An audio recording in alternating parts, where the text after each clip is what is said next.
penultimate round of the SAAC Cup Series regular season is upon us. From the Queen City and the virtual Charlotte Motor Speedway, I'm Nate Polite with Kenneth Bueno and Mikey Neal, bringing you KBRN's coverage of the SAAC Cup Series. And look, we come to this tough mile-and-a-half track in Charlotte. It's known in the real world for producing the longest race of the Cup Series season. Don't quite have that tonight, but drivers, this is a tough racetrack that stands behind these guys tonight. And this track brought us a banger of a race last season, a fuel strategy affair that ended with Ethan Fonseca Moreno taking the spot for the lead on the last lap of the last corner on Malachi Drake for the win. We've seen plenty of great events happen here at Charlotte Motor Speedway. It's a multi-groove mile-and-a-half. Probably, Mikey, the typical mile-and-a-half for drivers to drive here with NASCAR Cup Series cars. Yeah, when you first get on the sim, this is one of the first tracks that you really get to touch and really get to run around in with the street stocks. And so this is a track that everybody knows so very well, and it makes it so very competitive. And we will see a lot of competitive drivers tonight here in the SAAC Cup Series. As I mentioned, the penultimate race of the regular season, Charlotte tonight, Phoenix in a week's time.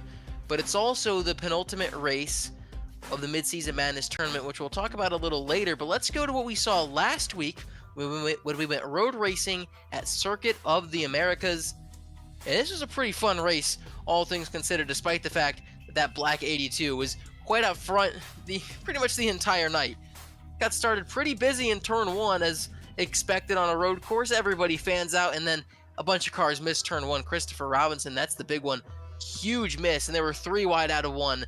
But wasn't anything too major there. That's James Bowmore going down pit road. He had some issues with his wheel, would retire early from the event. There's Gabriel Dehari going off the track. And Kenneth, we saw plenty of good drivers making mistakes and plenty of good battles throughout this field. I mean, this was a hot Circuit of the Americas track, Nate, and a brand new layout. First time that the SAAC Cup Series had ever raced the new NASCAR COTA West layout that was used in real life not that long ago. We saw some great battles, and then, like you said, lots of those spills as well. Even defending champion Connor Trafari going around in the stadium section. That would bring up, though, the most important part of that race midway through. All the drivers coming in on pit road. Lots of undercut strategies from those drivers in the back half of the top 10. Thurston hitting that sweet spot. Maggio said he was going to stay out a few more laps. Until that happened, Nate, some contact there with Brad Sawinski in turn 1 would derail his race for the rest of the night. He would eventually come down to repair that car, and Thurston would take back control. Maggio would later lose his brakes going up the hill into turn 1, crash, and be done for the race. James Thurston, though, was just simply on rails, par for the course at road courses in the SAAC Cup Series, but further behind him was a whale of a battle. This is Cody Riveras and Austin Duran fighting for second place at the time, but it wouldn't take too long for the rest of the group to catch up with them, and we had great battles throughout the rest of the top 5. And here we see Trafari closes in, Christopher Bishop, who went off the racetrack earlier, Christopher Robinson, rather, who went off the racetrack early on, battling with his brother Andretti Robinson in their home race. Larry Miles closing in on them as well, but ultimately it was this guy, James Thurston, winning by more than half a minute at Circuit of the Americas. He is just so dominant on the road courses, but just his second road course win of the season in 3 tries. Of course, Cody Riveras stole that one at Adelaide early on this year. Yeah, it was a great performance from Thurston. I mean, flat-out domination from the word go, and that's something that we come to expect out of James Thurston on road courses, specifically on these types of road courses, and he got it done. Yeah, and, getting close to the chase, it's always fun to look at the cut line. About 20 points rating that cut between 16 and 17. Michael Walls tied with Alexander Schumacher for the spot in. So let's go ahead and talk to the guy that's just on the outside looking in. We'll bring the driver of the number 13 car, Connor Zola. He joins us now. Connor, how's it going? Doing good. How are you doing? Doing good. So you're minus 21 right now with 2 races left to go. What are you looking for out of Alexander Schumacher and Michael Walls, and what you can do to catch up to them? Mainly for me, it's just a good points day. That's really the first thing. They could finish anywhere up front, and me finished good, and I still won't have a chance. But pretty much just for me, good points day. And Charlotte's one of my better tracks, but with the updates, it's kind of getting to one of my worst tracks. So I'll need to figure that out in the 134 laps that we have tonight. You've been a SAAC Cup Series driver for some time, but just your second race here in the series at Charlotte last season, gained 19 spots from the drop of the green. What can you do to recapture that kind of magic tonight? Just really play my cards right. Don't burn up the tires too early. I don't know how many tire sets we have for the race, but just make sure you don't get caught up in anyone else being, making someone else making poor decisions and spinning out when you get caught up in the wreck because you weren't paying attention. It's pretty much just keeping your car clean and trying to be there at the end. Awesome, Connor. Well, thank you so much for taking the time pre-race to join us, and good luck tonight. Thank you. It's Connor Zola, driver of the number 13, and this is how he's done against Alexander Schumacher the last few races. Talladega was a good day for the driver of the 13 car, finished 14 spots better than Shuey, but it hasn't been so great since then. Yeah, we saw a ton of different types of races through Bristol Motor Speedway where Zola didn't show up, lost a bunch of points. Alex Schumacher could have been in the winning strategy, then ultimately got turned by the eventual race winner in Malachi Drake, still moved into 15th by the end of that. And then our last road course race at Circuit of the Americas, it was a top 11 for Alex Schumacher. Zola in the mid-pack, he would fall to 19th at the end. So it's been very important to see the way these two drivers have maneuvered through the back half of the regular season. And even though there have been some struggles, the motive is they still have a relative shot at making it in after Charlotte and after Phoenix in tonight and next week's race. So they have to really be on their A game. And like Connor said, just stay ahead in track position and gain as many points as possible. Do not let those opportunities go to waste. I want to touch on something that Connor said. He said with some recent updates, Mikey, that he's seemingly gotten worse at Charlotte Motor Speedway. What are those updates that he's really talking about there? What's changed in these cars and tracks? Yeah, so recently iRacing has, they're moving towards how the cars actually drive in real life. And so what we see here a lot in these cup cars is that the aerodynamics really, really matter. And basically, if you're the car out front, the track feels great, nothing really to worry about. You can kind of run your line. But if you are behind another car, any way, shape, or form, and that could take within about a second, maybe 8/10, your car just wants to go straight. It's going to plow in the corner, and it makes it harder to save tires, and you have to lift longer than the leader. So being able to kind of save your tires over time is going to be something that we will have to see tonight if you want to win this race. But I think that kind of goes towards what he was saying is it's just really hard to race this track when you're not first, and we're going to see that all night long. So track position is going to be the name of the game tonight. Speaking of being in first place, we had a nice run of special and different winners for the last month or so of the season. Let's take a look back, starting at Kentucky.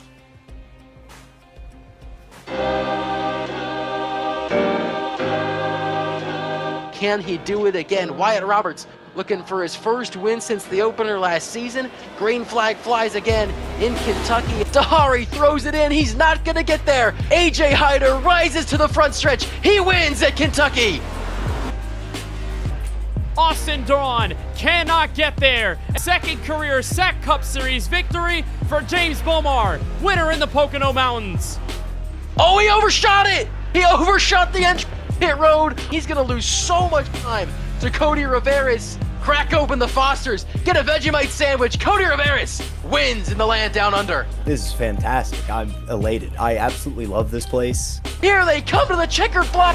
Chris Downey wins at Talladega. Hey, thank you, man. You say I'm not washed. I don't know. This is my first real win in a long, long time. I tell you what, this is I can't believe it. Drake looks to the inside. They're going to be wheel to wheel at the flag. One last chance for fun. Again, and he's not there. Malachi Drake wins in season 1.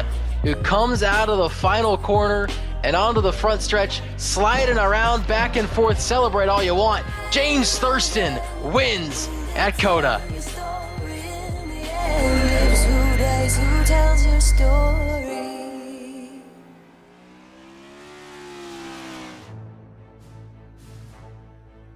And James Thurston, of course, one of those drivers still alive in the Midseason Madness bracket.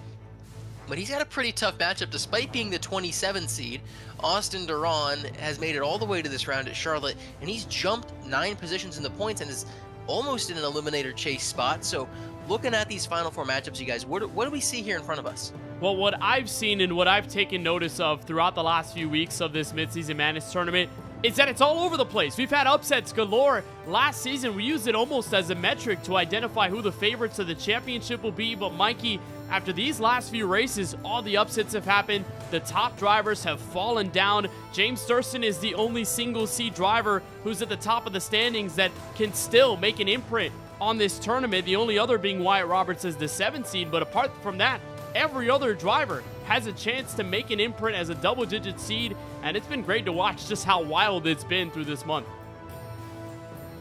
Yeah, when you have 64 drivers, you know, who are 32, how many ever it is, 32 drivers all racing for these positions like this, it's just so very easy to get upset when we have such diverse tracks. And Bristol's always one of them, just because anything can happen at Bristol. But I think that we still have a lot to go through tonight, and we're going to see some more shakeups in this bracket.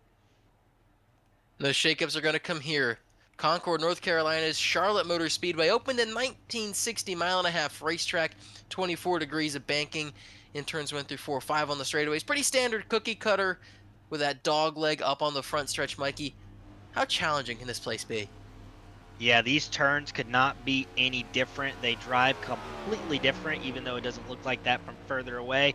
You're going to see here, you're going to go into turn 1, a lot of banking up there near the wall. You're going to be able to keep a lot of speed, but you're also going to see a lot of drivers run that blow line. So really any line in turn 1 will work well tonight, but this is your hot lap. You want to be right up against the wall. Same thing in 3 and 4. The fastest lane is going to be right up against the wall, but that's also going to be a tire grader tonight. So you'll see a lot of drivers have to lift really early and get to the bottom, because if you overshoot turn 3, you will burn your tires tonight. But we have another tri-oval track. A lot of cautions happen in the middle of that tri-oval. Yeah, a lot of cautions can happen. It's a little bit of a dogleg kink up there, tough to navigate.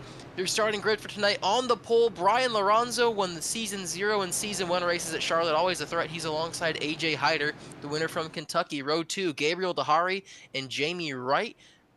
Behind them in row 3, Micah Walls starts in the top 5. He's alongside James Bomar, our points leader. After that, Justin Rott, Duncan Faw in row 4. And rounding out the top 10, how about Donovan David and Alexander Schumacher? Back in row number 6, Talladega winner Chris Downey and Andretti Robinson on the outside near that cut line. And he's in 12th. Jonathan Jurgensmeyer still alive in the Midseason Madness tournament. He's 13th. Christopher Robinson on his outside in 14th place. Row 8 sees a pair of cars that end in 0. Nicholas Badimlik in the 60th, 15th. Larry Miles in the 30 and 16th place. Brad Sawinski 17th with Daytona winner from last season, Wyatt Roberts back in 18th place. Bristol winner Malachi Drake in 19th, and Declan George to the top 20. Row 11 tonight, Austin Duran's going to be starting 21st, and Gabe Cazzola is going to be starting 22nd tonight. Row 12, we talked to him pre-race. Connor Zola has a lot of work to do tonight if he wants to be able to make the eliminator, and Connor Trafari is going to be 24th tonight. Row 13, Fidel Fabian's going to be starting 25th, and Shockey Tarpley will be starting 26th tonight. 27th is going to be Quincy Strawhacker, and Nicholas Borowski is going to be starting 28th. And rounding out our top 30 tonight, it's going to be Ollie Reeves and James Thurston. And on beyond that, Stephen Maggio, Cody Riveris in row 16, neither setting a lap. And that rounds out our 32 car field. Gentlemen, we got some top contenders having to start pretty deep. Trafari, Maggio, Thurston, Riveris, they're all way back there. Yeah, this was sort of similar to what we saw last season here at Charlotte. It took them a long while to make up track position, and it was sort of helped by the fact that we had 12 cautions in that race, a lot of them happening very early on in the affair. So I'm a little bit intrigued to see what they need to do, especially Stephen Maggio. He had a rough week at COTA not that long ago where his brakes failed in turn 1. He wasn't feeling that well physically, but he's back in tip-top shape. He didn't set a qualifying time. It's going to be a very deep start. And think about Cody Riveris as well.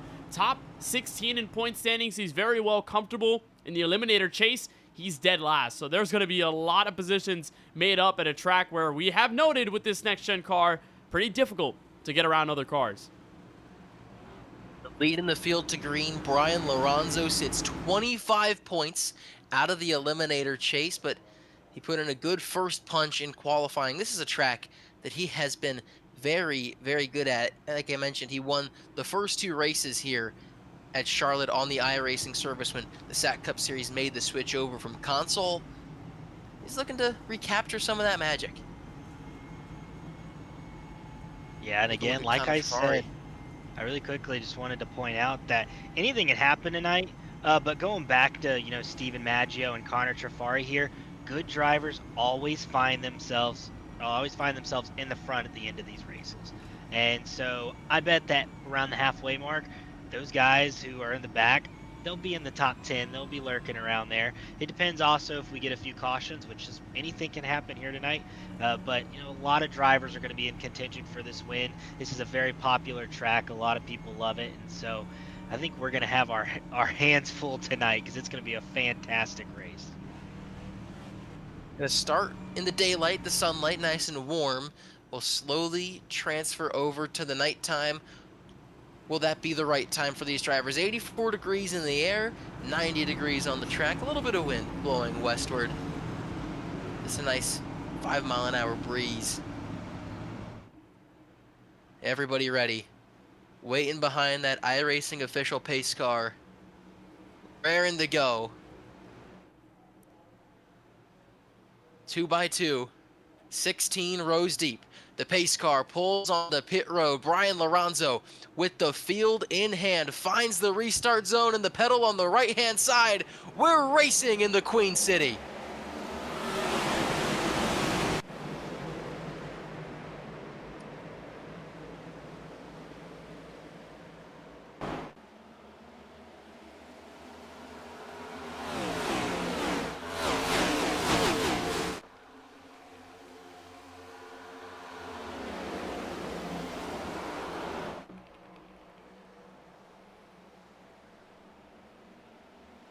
Single file pretty deep in the field. AJ Hyder, the big winner on the start of the race. Brian Lorenzo blinking and falling all the way back to the 4th spot. Hyder leads lap 1. We saw Gabriel Dahari there, that black and yellow number 72 Chevrolet. He was picking back up off of a pretty slow initial start. The wheel spin on the back. He tried to get through the gears, Mikey, but trouble there for the 72 machine of Dahari back to P6 as Bomar and Jamie Wright go at it for second. But that was a very scary situation. Almost looked like there was going to be a crash on the initial start. Yeah, Gabe missed a shift, and that stacked up the entire line. And what happened is that the green flag did not come out until really late in the box, and it just stacked everybody up. There might be a few cars with some nose damage. We'll have to kind of just keep watching throughout this first run here, but there definitely are a few cars that hit pretty hard. And behind Dahari on that bottom line, they all stacked up again after the original restart. And there might be a few cars again with some nose damage and some rear end damage. So we'll have to keep an eye and see if we can see anybody dropping back. But Dahari is all the way back to 8th place, as you saw Schumacher go by him. And right in front of them, Duncan Fall and Justin Rod, they're battling for that 5th place position. Yeah, most of the field has gotten single file here. Justin Rod and Alexander Schumacher. The notable exceptions being wheel to wheel with Faw and Dahari, respectively. Dahari slides back in the line, so now it's just Faw racing side by side with Shuey. But up in front of that 76, we've seen the one car of Lorenzo be blinking in and out of connection here a few times. He's been solid for now the last half lap or so. So hopefully his internet's figured it out. I say that as he blinks out of existence again. How scary is that for a driver? Do you know that you're blinking like that and know that you might be causing issues for the drivers around you? It depends on how bad it is, Nate. And for the situation of Brian Lorenzo, it's scary for both ends of the sword. For Lorenzo, he can't see the other drivers around him at times when he's blinking in and out, so he doesn't know relatively where all the other cars are around his sphere, and then vice versa. The other drivers, they see him disappear. They don't know when he's going to come back, and if he does reappear on the racetrack, he could be in the middle, on the bottom, of the outside. And if you have a good run on that car like we watched with Alex Schumacher off turn 2, if you see that car disappear, you have no idea where they're going to come back, and that could create some phantom contact and send either that connected car around or this disconnected Brian Lorenzo on the outskirts of it all. We've seen iRacing develop a recent feature where if you do have internet connection problems, they give you a connection black flag. So they will penalize you and put you to the back of the field unless it all gets sorted out. So that could very well happen in the pole sitter. Lorenzo already back several positions, and of course, no fault of his own, just the internet. Yeah, one of these things that reminds us this is an online racing server as opposed to the real world. And working up the second here is Justin Rod. He's seen some success in the Next Gen Cup Series car racing at Charlotte recently. 4 Wide Racing, TJ's Team Series winner at the track about a month or so ago. And he's bringing back that Memphis Grizzlies paint scheme. And of course, the NBA playoffs underway.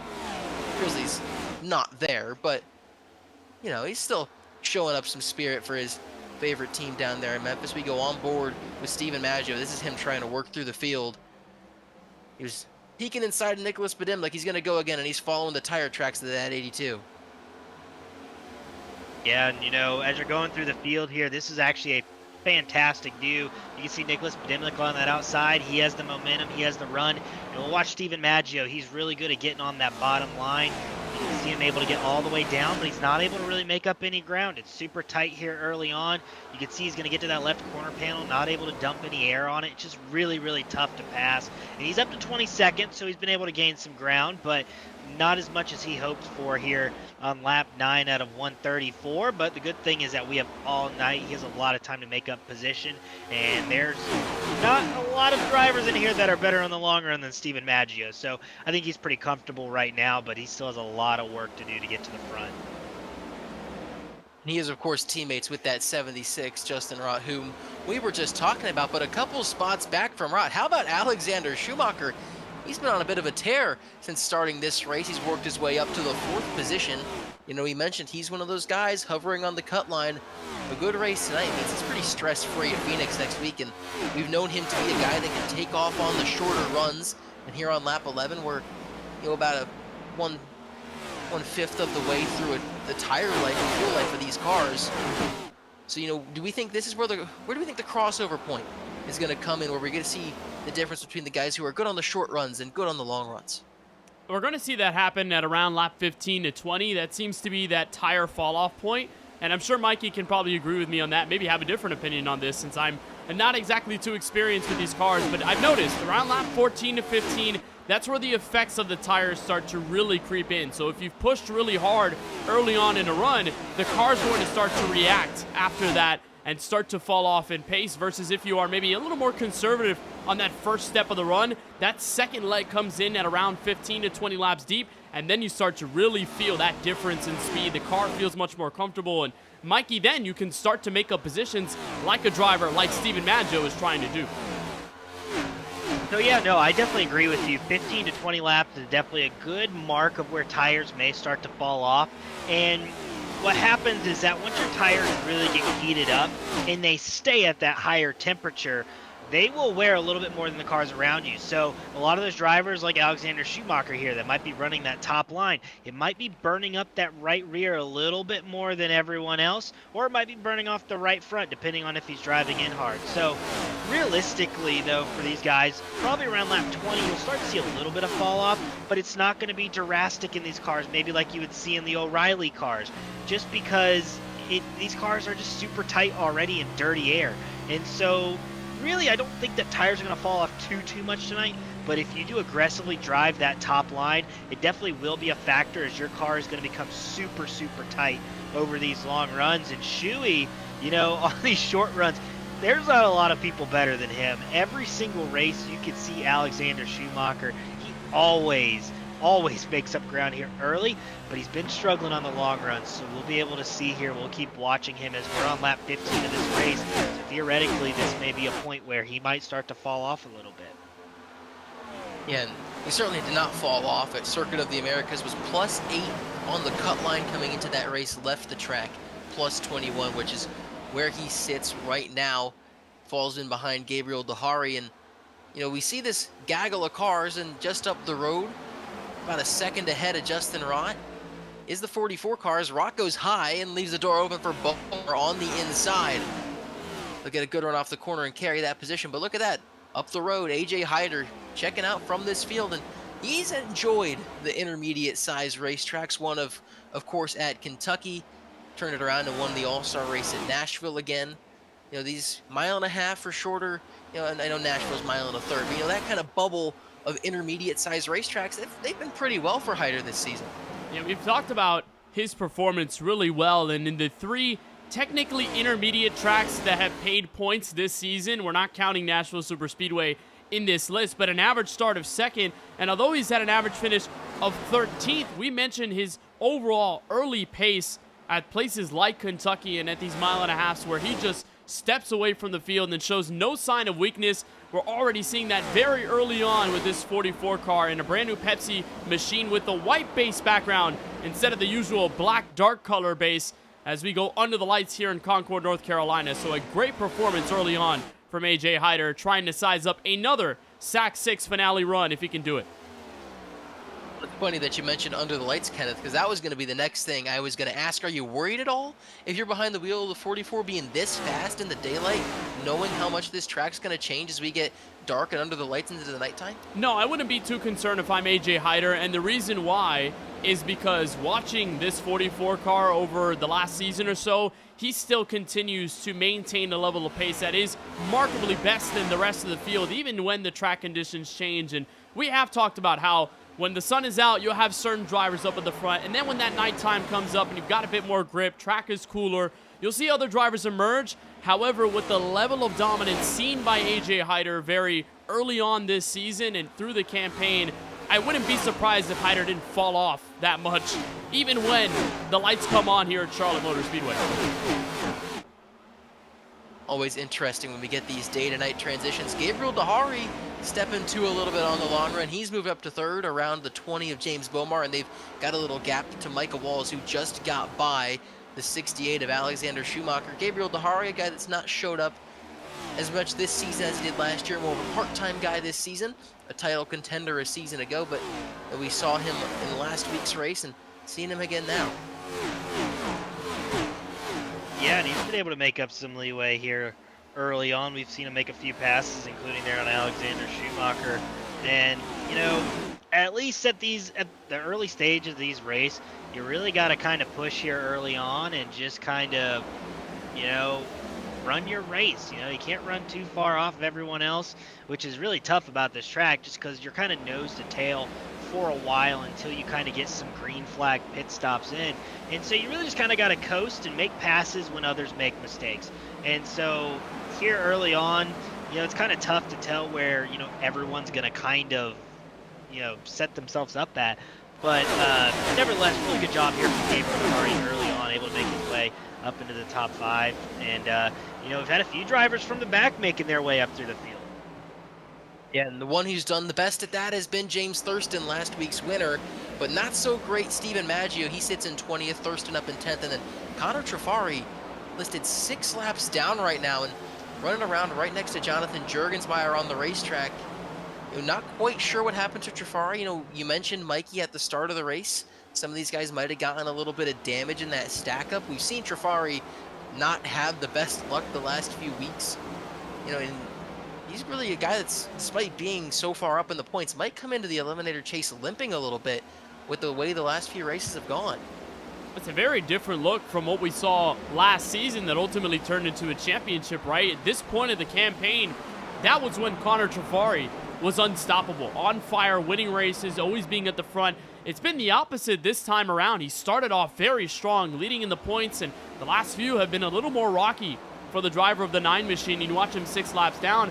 He had a pit stop earlier on in this race about 14 laps ago, but it was just shy of 4 seconds. So I don't know if there was some connection problems. Maybe he fell out of the session or something may have happened to Connor Trafari in this race, because the car doesn't look like it's severely damaged for it to have been a tow or any other situation where that car needed severe damage repair. So we saw his camera drop out earlier on tonight. I have a feeling this may be some internet problems for Trafari. It's an absolute bummer for the driver of the 9 car. And, you know, when you're in the position he's in, you can't just say, you know what, I'll call it a night. And we see a bunch of smoke there in the middle of the backstretch.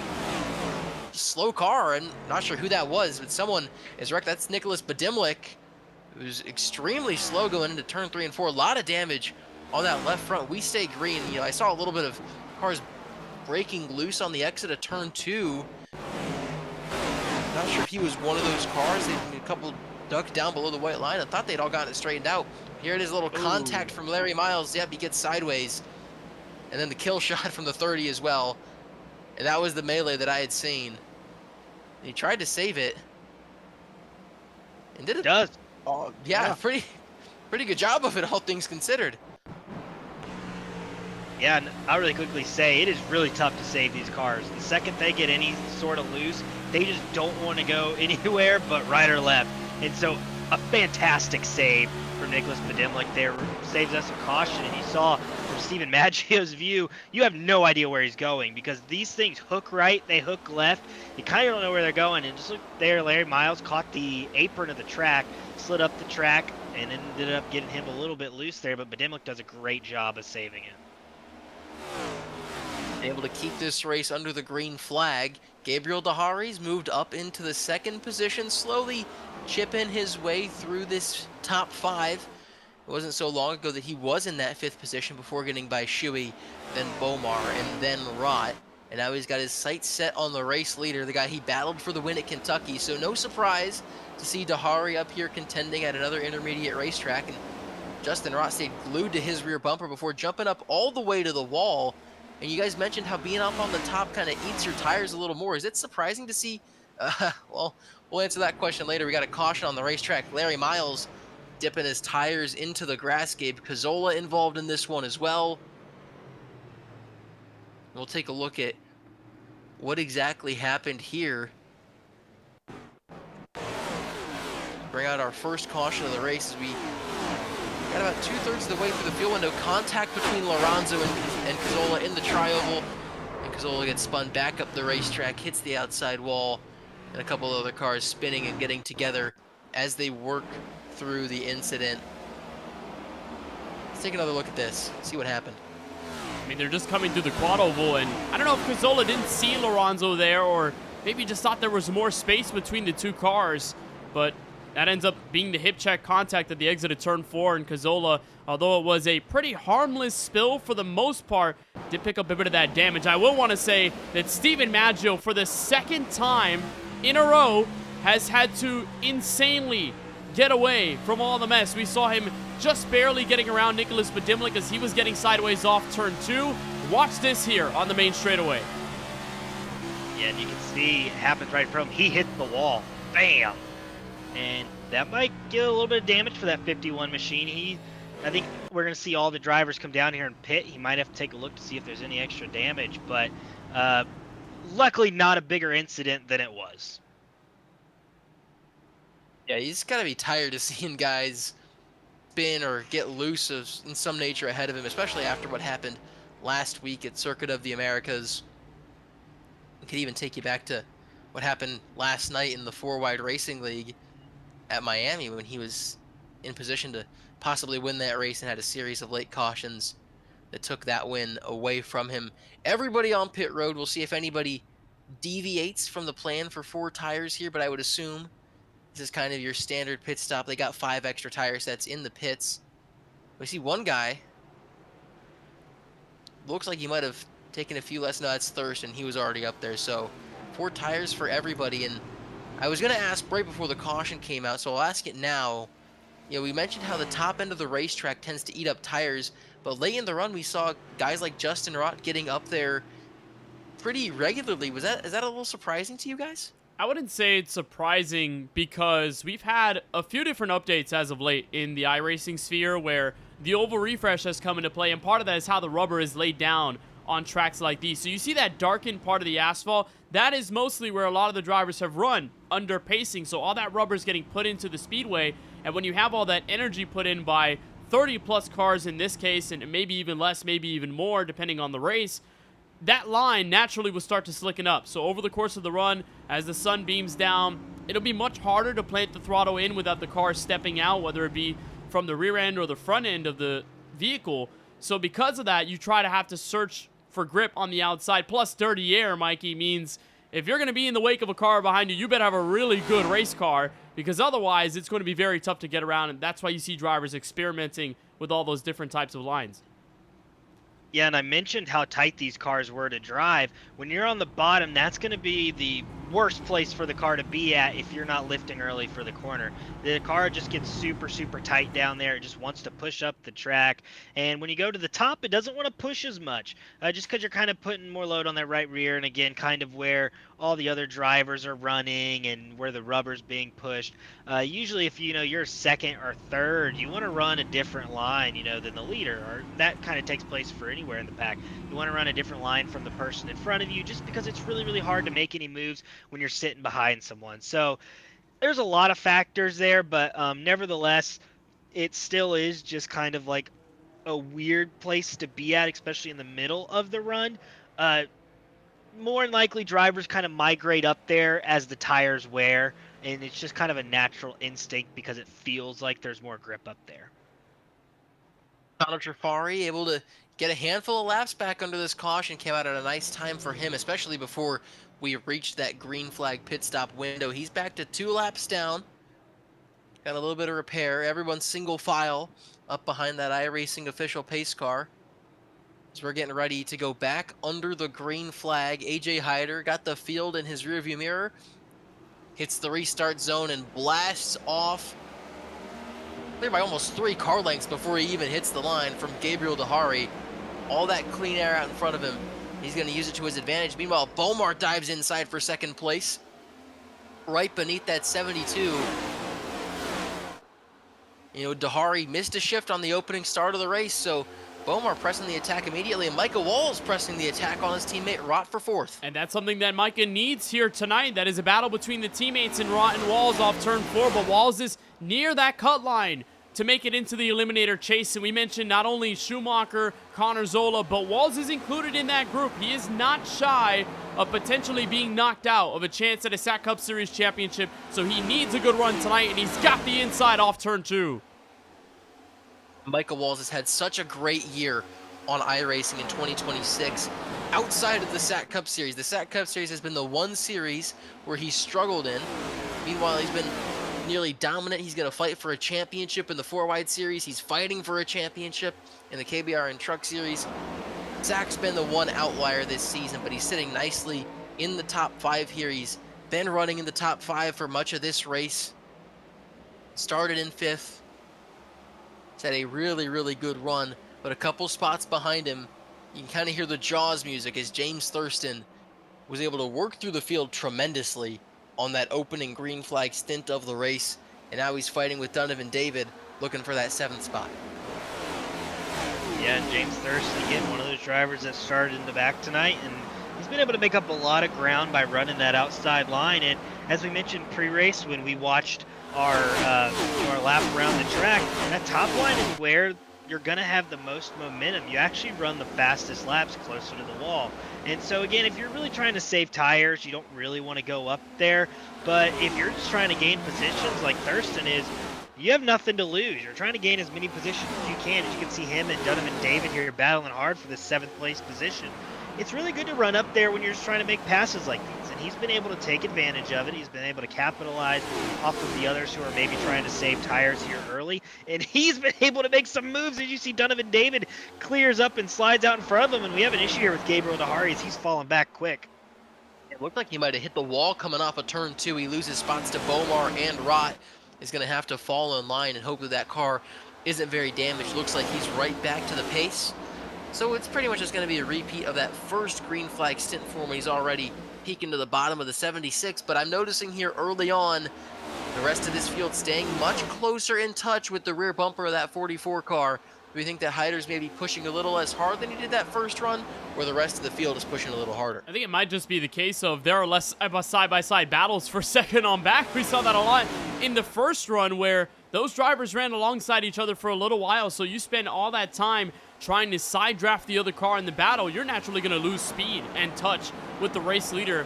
But I wouldn't be surprised either if Hyder was just playing this one a little safer than he did at the beginning of that first run, just finding any little increment that he can to be better if this race continues to stay green. He just has to watch that rear view mirror because Bomar has been lining up quick laps. He is nearly a full 10th faster than Hyder that last time through.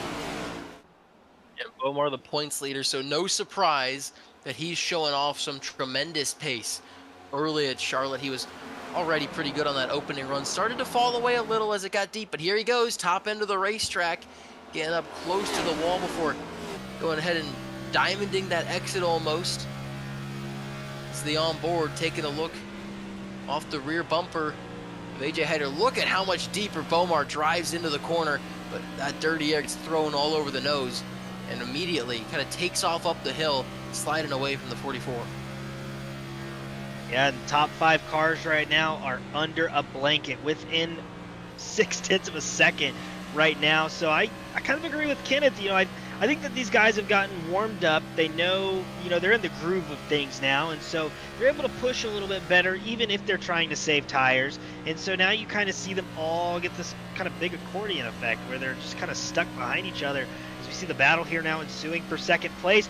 Bomar has a lot of help here on the outside. Justin Rott able to make the move on the outside. Gabriel Dahari is going to try to squeeze up there, but not able to do so.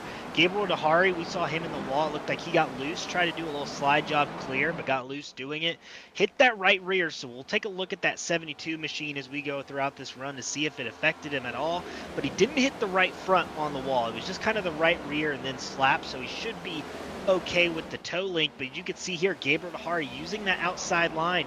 That's what you got to do off these corners to get momentum. You just want to get on their right rear just to slow them down enough, and then once you have that position, you're able to get on the gas a little bit quicker, and you're able to make that pass just like Justin Rott did. And you can see here he goes on that right rear, able to get to his outside. Gabriel Dahari making his way back up even after tapping the wall a few laps ago.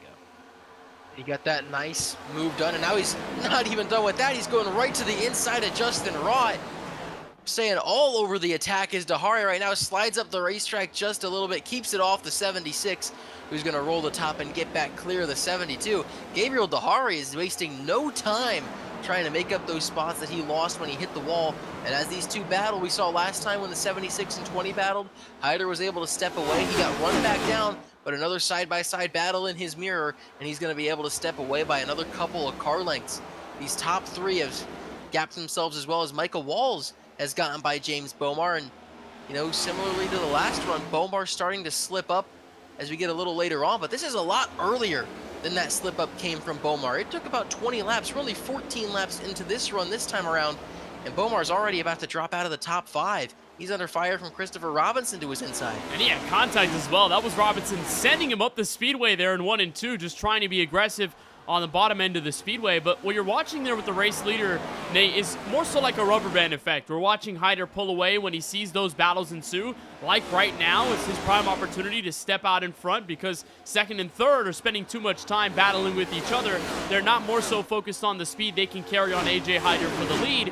But then as Hyder pulls away, he slows down. He has that opportunity, that pocket of a window to be able to save more tire, run a little slower, and that's why you see second and third start to reel him back in until it again starts to open up more, and Hyder is able to pull away to the tune of a few tenths of a second. So it's been fascinating to watch the way Hyder has watched what's going on behind him and has played his reaction based off of that, and he's going to be very happy, Mikey, to see that now 4 cars under a blanket from second back to P5, all engaging in combat. Yeah, and this has allowed AJ Hyder to kind of pull away here. And you look at this battle for second. This is exactly what AJ wants to see in his mirrors. We're going 3 wide here. Michael Walls on the bottom. You see Gabriel Dahari's trapped here between 2 NBA cars as he's going to make that outside work, though. Michael Walls not able to make the pass. Still side by side for second. A little bit of contact. Gabriel Dahari's going through the grass, but he's able to save it as Gabriel Dahari back to 5th place for the second time this run. He's had a couple of mistakes getting on the exit of the corner. This time takes a trip through the AstroTurf on the front straightaway, able to keep the car straight, gears back up. But how about Michael Walls being oh so aggressive in his run through the field? He's up to 3rd now, right behind his teammate Justin Rott. Hey, Christopher Robinson sitting up there. And how about an attaboy to Donovan David, who's been comfortably in the top 10 pretty much this entire race, sitting now behind points leader James Bomar. He's been able to hold off the other James Thurston. And we've got our second caution of the race, and once again, it's the 18 of Gabe Cazzola, and he's with the 55 of Fidel Fabian, who's another one of those drivers pretty close to the cut line, just plus 25. Yeah, second time we see some trouble there for the 18 of Gabe Cazzola, and again, it looked like trouble off turn 4, so there might have either been some help. Fidel Fabian has some rear end damage. We know that he's in that top 16 for the Eliminator chase, and he's by no means safe to be not eliminated in these final 2. So he ends up with some pretty sizable damage at the end of this one, and we'll get a second look at how this all unfolded. But it was great to watch just how the drivers at the front were becoming more aggressive. They've gotten more comfortable through this race. And the second look, oh, that was just a throw-in by Nicholas Badimlik, a full-on send. Nowhere for Trafari to go. Jonathan Juergensmeyer was near that. and Fidel Fabian getting involved and did cross the nose of Juergensmeyer. So there might be some more damage on the 00 than we've let on. I think that looks like it's where the rear damage came on the 55 car, was from when he crossed over the front of Jonathan Juergensmeyer. Here's a better look at it. Not so great for Trafari to see the 18. Yeah, there it is. Not so great for Trafari to see that 18 coming down in front of him. That's a lot of damage, actually. It looks like a significant dent in on that front end of the 00 car. Trafari kind of in the wrong spot at the wrong time there. And let's take a look at exactly how this started. A good battle between these two. Cazzola getting a little mean with the defense, and Bademlik just throws it all the way in, almost slide job-esque, completely overshoots the corner. Cazzola's got to lift up, get out of the gas, and back end steps out on him, and it was up at the top end of the racetrack that the 55 got hit.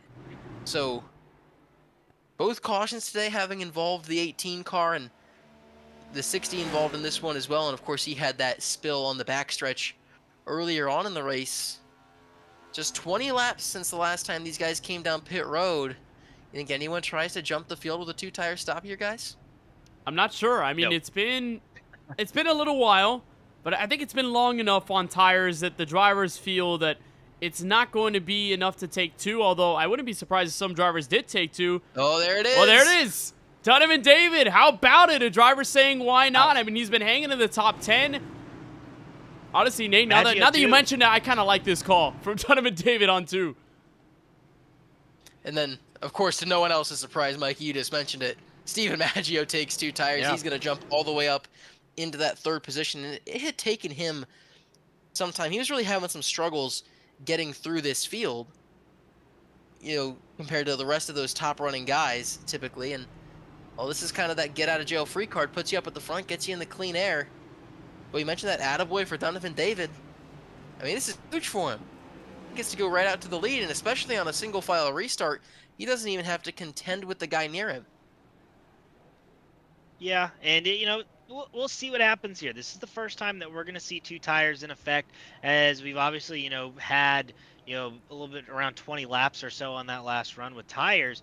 With here, what we're going to see is that Steven Maggio and Donovan David, since they took 2, they're going to be a little bit looser here, I would expect. They're going to have a lot of right side grip, and the left side's just going to be kind of, you know, it's not going to stick as well.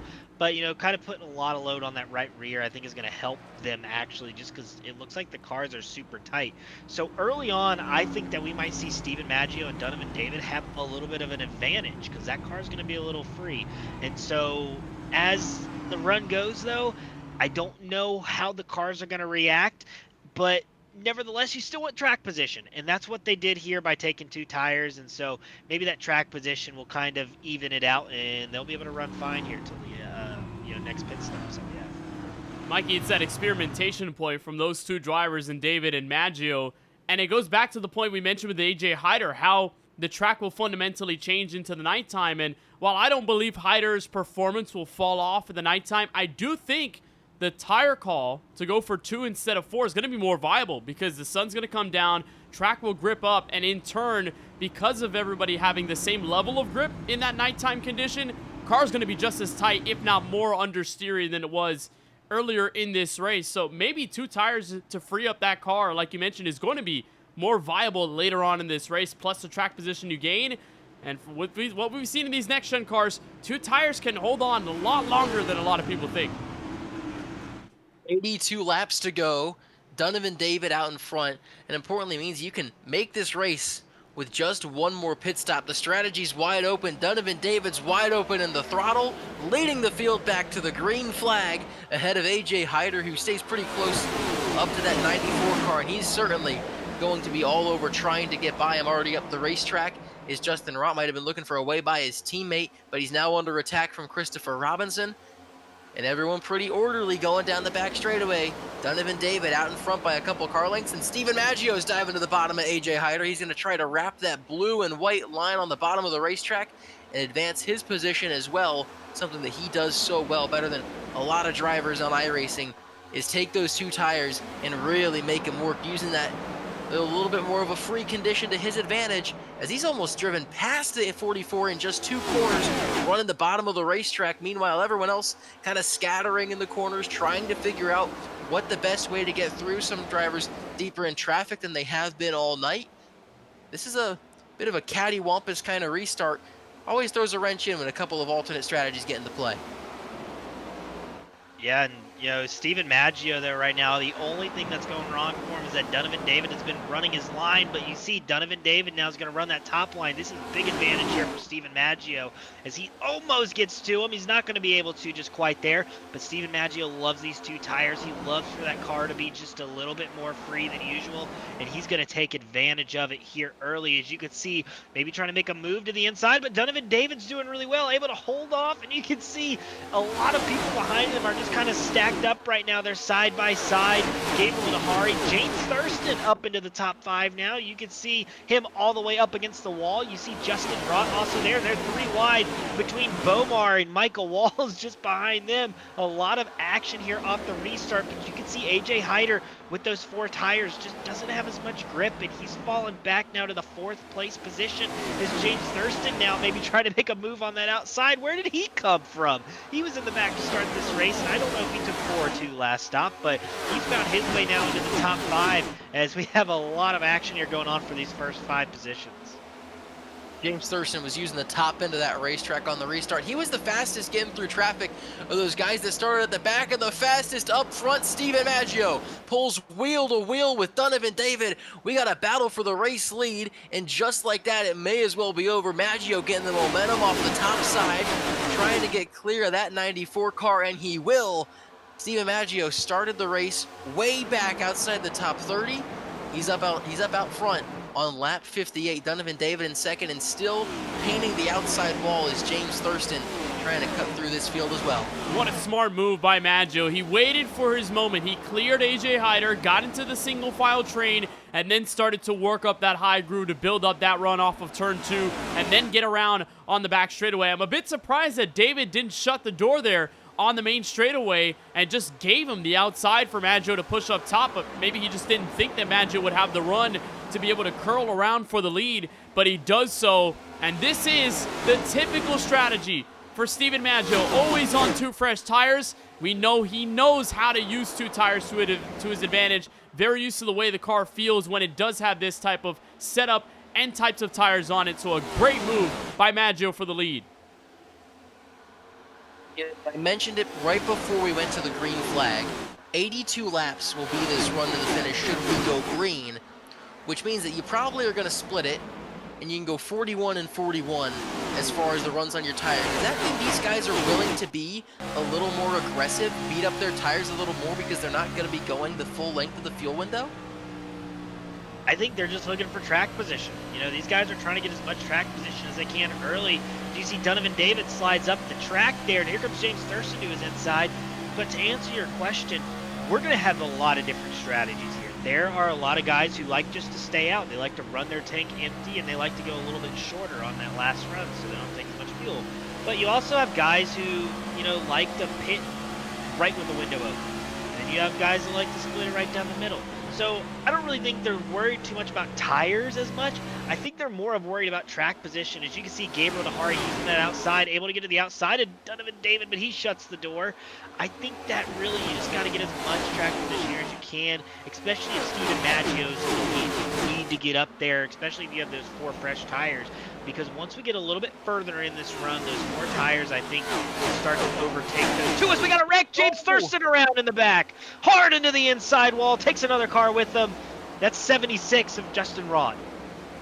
2 of the top contenders of today's race and of the season around and in the inside wall. And we didn't go under caution here. We're still under the green flag. They got off the racing surface quick enough for iRacing to not throw a yellow flag.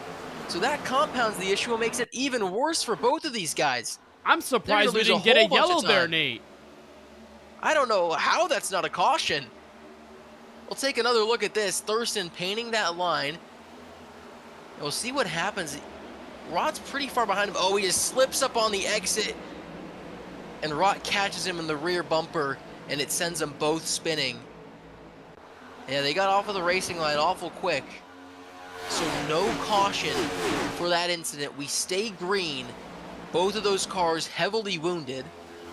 They won't lose a lap off the incident itself, but they'll certainly lose a lap if we go long enough. But if you're one of those guys and you're trying to remain in contention for a win tonight, you kind of just have to stay out until you go a lap down or more and hope that you get a caution and can get your lap back that way. Yeah, that is basically the only option, Nate. If you want to stay up and have a remote chance in this race, is just pray for the racing gods to answer the prayer and give you a yellow flag. But I'm just as surprised as you guys are. We didn't see a caution come out on the sim, and the reason why is because it was below the racing line, but when Justin Rod was coming back up, he was at such a low rate of speed. I'm a bit surprised that the yellow didn't fly there, but Dahari wants to use this moment to be aggressive to the bottom, looking for the lead. Turn 4. He's got 4 fresh Goodyear tires on the bottom of that number 72 Chevrolet. Maggio used the top side to his defense right there, but Dahari is not going to back down for a challenge. He's right up there behind that 51, gets a little dirty air on the nose, so he's going to have to fall back and regroup here for his next attack at Maggio. But round 1 goes to Steven. He used the outside to defend. There's going to be several more rounds because of those fresh tires on the 72. Slowly getting away, and now Duncan Faw is around on the back straightaway, off the racing line as well. And he's going to pull back onto the racetrack. Still no caution, still no... Oh, and he loops it again, trying to get back up to speed. Those tires overheated on the rear of the car, but he's still below the racing, below that blue and white line that determines what is and is not the racetrack. So iRacing not throwing a caution, and here comes Dahari again. Bottom of the track, this time dives it in deep, parks the bus in front of the 51. New leader, Gabriel Dahari, out front at Charlotte Motor Speedway on lap 68, just across the halfway point of this race. And we've had a little bit of chaos here these last handful of laps, you guys. The sun's starting to go down, and I think a full moon is starting to peek up over the hills. Yeah, and I'm not sure, different leagues have different settings for the cautions, and so my guess is that they're not as strict, and so if it's off the racing surface, everything is fine. And we saw there, I think it was back-to-back laps, or, just a few laps apart, 2 drivers kind of just spun around and go below the line and no cautions. But during that time, we saw Gabriel Dahari. I don't know if y'all had it going in your head, but I just heard Dale Jr. screaming, "Slide job!" I knew he was going to do it going into turn 3, and that's what you got to do, because Steven Maggio had been running that outside. He wasn't letting him by, but Steven Maggio is going to repay the favors. You can see he's looking underneath Gabriel Dahari now. This is, again, the battle for first place. Right behind them, AJ Hyder. He lost the lead in that pit stop transition, and he finds himself up to 3rd. He's going to make a move here now on Steven Maggio, but if you're AJ Hyder, you want to make this move quick, because Steven Maggio is so hard to pass. You see here, he will run your door throughout the entire corner. He's so good at defensive driving, and so you really have to get a run off a corner, and you have to throw it in front of him, and Gabriel Dahari did the absolute perfect move. He couldn't have done it any better. When he tried it a lap or 2 prior to that and didn't quite get it to work, had to run parallel to Maggio through the corner, so clearly learned his lesson, said, all right, I'm just going to drive it in as far as I can and park the bus right in front of him. Then he'll have to give me the spot or we're both going to crash. He takes that spot away. AJ Hyder now goes all the way north, right up to the safer barrier, trying to peek to the outside of Maggio, who slams the door on him again. So Hyder stays parked in 3rd, Robinson up to 4th, and of course Thurston and Rott pedaling around the racetrack, hoping that they can see a yellow flag that would allow them to come down and repair that damage without losing a number of laps to get that all back. Hyder goes back to the inside of Maggio into turn number 1. This time he dives it in pretty deep. He's clear at the center of the corner, not sliding up on the exit. There he goes, parking it in front of the 51.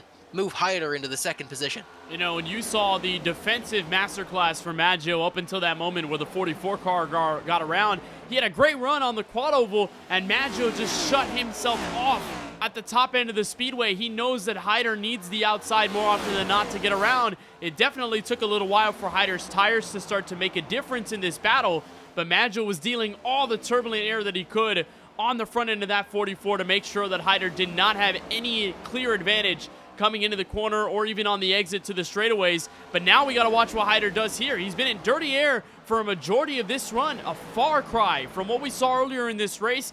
Dominating in clean air, doesn't seem like him in traffic has phased his style of play at all. Making a move on Dahari within a car link to turn 1.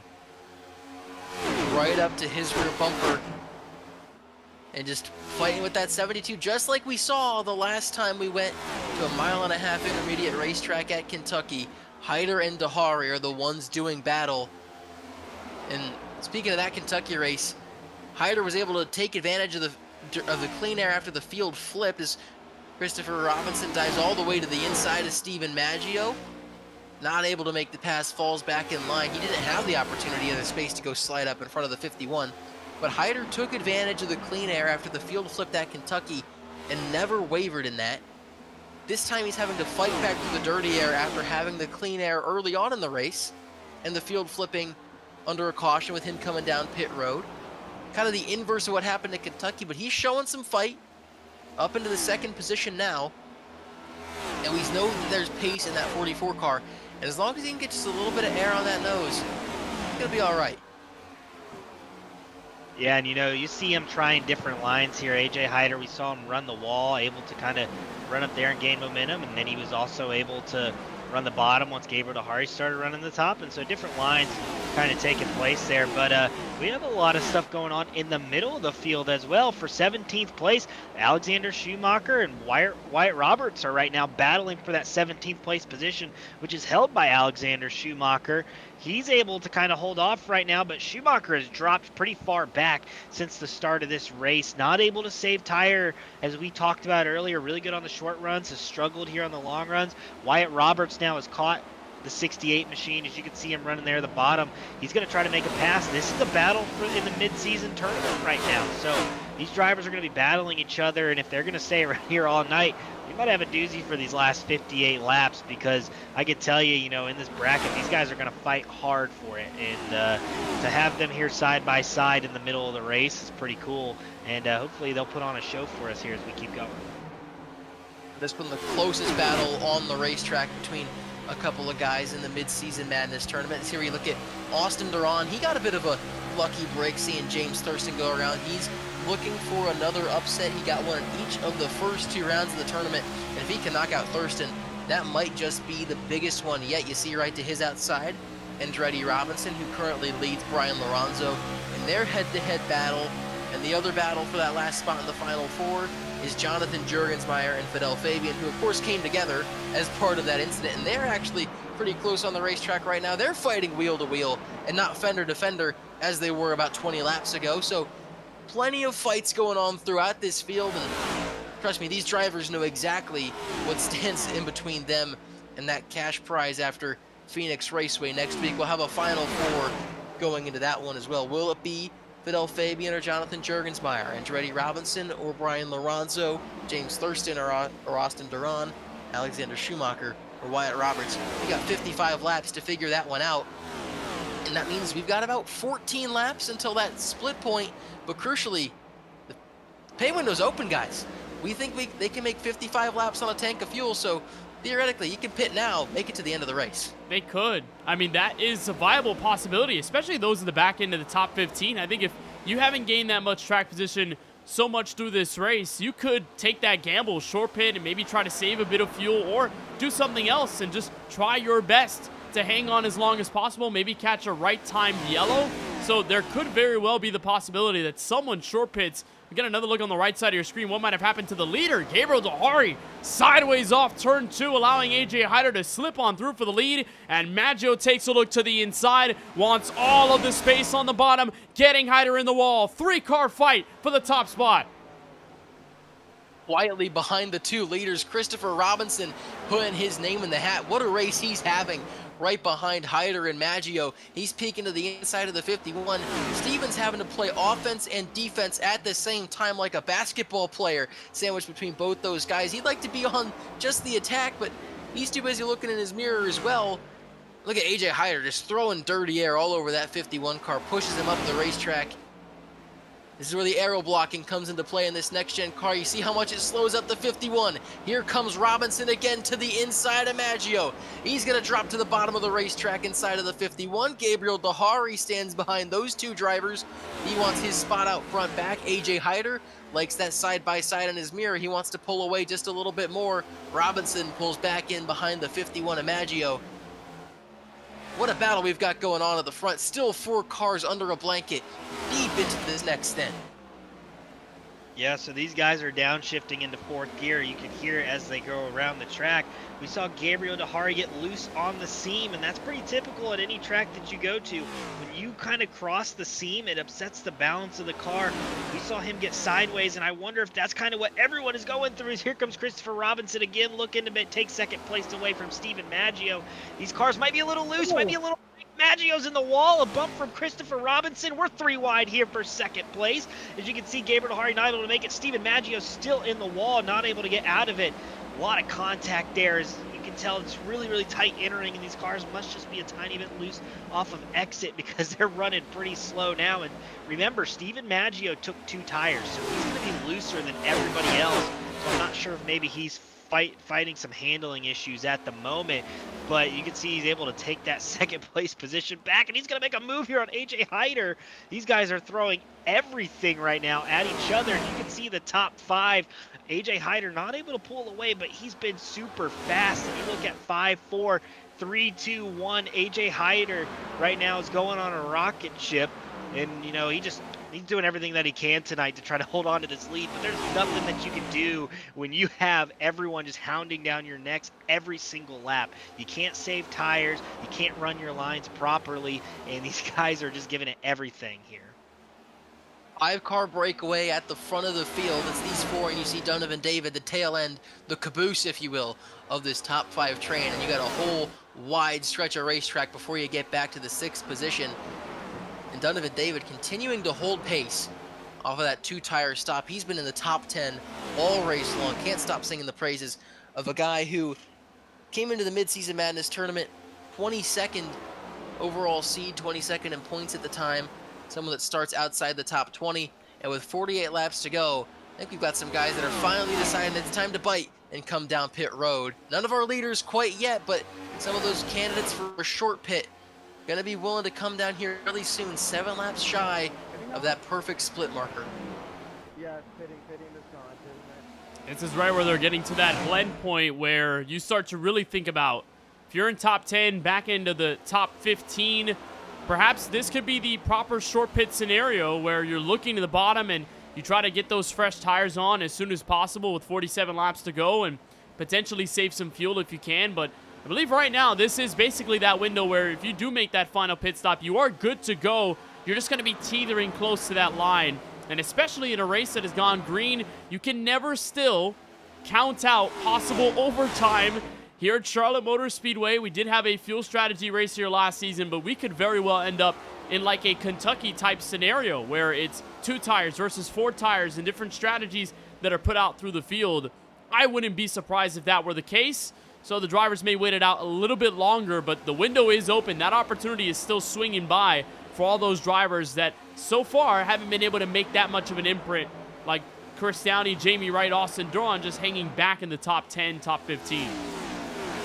That concern for a caution is really what tends to shape the pit strategies late in races. You know, you'd think in a perfect world, you go right at lap 41 laps to go, and you split it perfectly down the middle, but that can all have a wrench thrown into it if a yellow comes out. But if you wait too long to come and pit and you run to the end of the fuel tank, you won't have enough time on fresh tires to run everybody down should it stay green.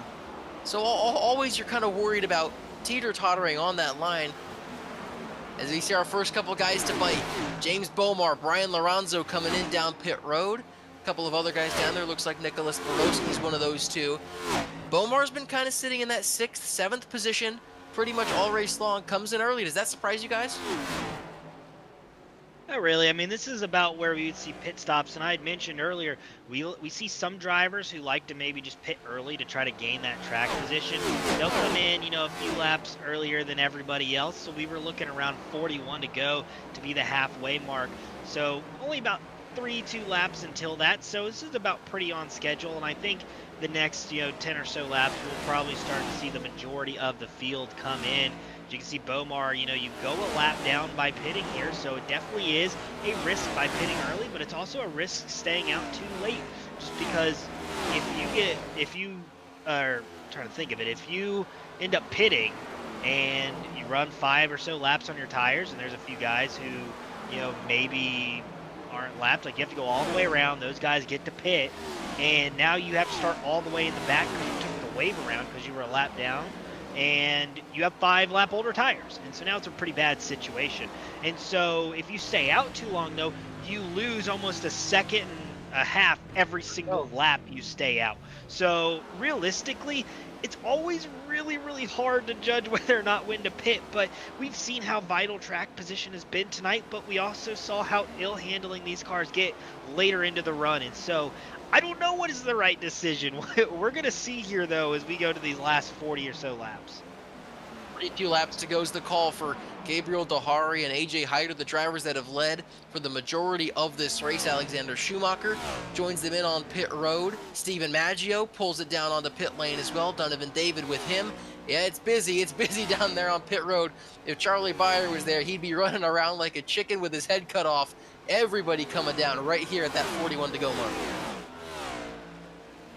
This is that busy time where a bulk of the drivers have found out that this is their time to shine. 40 laps left in this race, and Steven Maggio going out a little longer on those 2-tire calls. You'd expect him to probably shorter pit than everyone else, but he just stayed out that extra lap looking for the sweet spot. And you almost think to yourself, while most of the leaders are coming in now, if you stay out too long, there could also be a penalty to that. We've seen that happen before where a driver goes in maybe 2 to 3 laps more than the rest of the field does, and they pay the price. They end up being put very much back in strategy, and with the way we've seen track position be a little more hard to come by throughout the course of the night, it will bite them later on, even with a brand new set of Goodyear Eagles on their race cars. So it's all going to be about watching that proper move through the cycle, and not really where AJ Hyder and Gabriel Dahari are, because they have the best set of tires, they've got the best track position, but where drivers like a Michael Walls or Justin Rod are going to cycle out because they've been good all night, but it's about when they come down pit road as a group or by themselves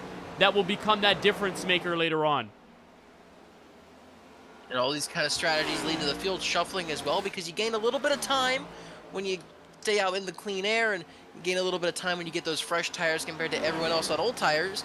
And then you get a situation with the guys who are currently pacing this field, like Malachi Drake, the race leader, who are saying, okay, well, we're going to stay out a little bit extra. And I'm sure some of these guys are willing to run that tank completely empty. A couple of those guys that also stayed out, Juergensmeyer, Fabian, Thurston, some of these guys that have a little bit of damage on their race cars or have been involved in incidents earlier on in this race, and they're just trying to flip the field around, and they're going to hope that, they're going to try to run this tank almost completely empty, I would think, and then hope that once everyone's tires have burnt up pretty decently, another caution comes out to drag everyone back down to pit road, right?